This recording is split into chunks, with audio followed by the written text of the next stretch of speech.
নমস্কার, আমি সুস্মিতা ক্রিয়েশনে আপনাদের সকলকে স্বাগত জানাই। আজকে আমি আপনাদের সাথে শেয়ার করছি সয়াবিন কারি রেসিপি। চলুন তাহলে রেসিপিটা স্টার্ট করা যাক। প্রথমেই একটা পাত্রে জল গরম বসিয়ে দিতে হবে আর এর মধ্যে সয়াবিন দিয়ে দিতে হবে।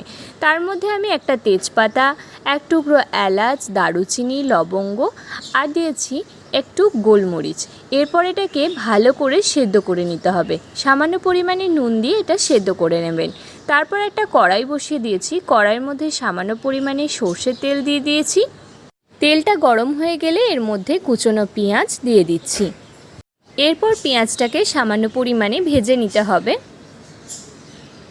একটু ভাজা হয়ে গেলে এর মধ্যে দিয়ে দিচ্ছি সামান্য পরিমাণে হলুদ গুঁড়ো, লঙ্কার গুঁড়ো আর একটু ধনের গুঁড়ো আর আবারও একটু কাশ্মীরি লঙ্কার গুঁড়ো আমি এর মধ্যে দিয়ে দিচ্ছি রঙের জন্য। এরপর এটাকে একটু ভেজে নিয়ে এর মধ্যে আদা আর লঙ্কা বাটাটা দিয়ে দিচ্ছি আর দিয়ে দিচ্ছি আগে থেকে কুচিয়ে রাখা টমেটো। এরপর পরিমাণ বুঝে নুন দিয়ে মশলাটাকে ভালোভাবে কষিয়ে নিচ্ছি।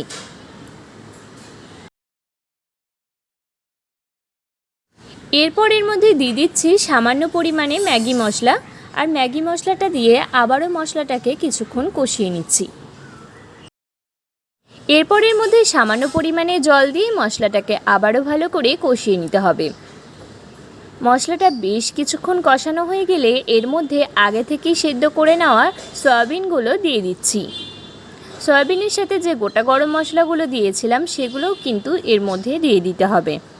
এবার 5 থেকে 10 মিনিট লো ফ্লেমে রেখে রান্না করে নিলেই এটা রেডি হয়ে যাবে।